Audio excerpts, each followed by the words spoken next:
রাসূল করিম সাল্লাল্লাহু আলাইহি ওয়াসাল্লাম বলেছেন, 1400 বছর আগেই বলে গিয়েছিলেন যে আখিরি জামানায় এমন কিছু কিছু লক্ষণ দেখাবে কিয়ামতের আগে, যে ঈমান বিক্রি করে মানুষে খাইতে থাকবে।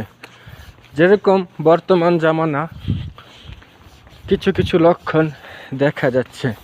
কিছু কিছু আলেম ওলামারা ঈমান বিক্রি করে ফেলতেছে রাজনীতির কাছে।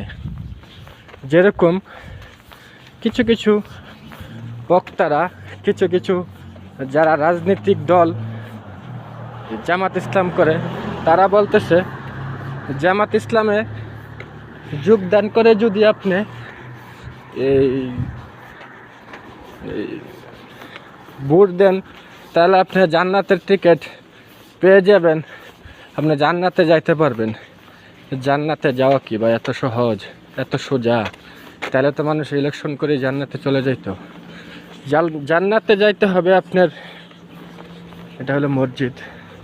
জান্নাতে যাইতে হবে আপনার আমল, ইবাদত, ঈমান মজবুত করে।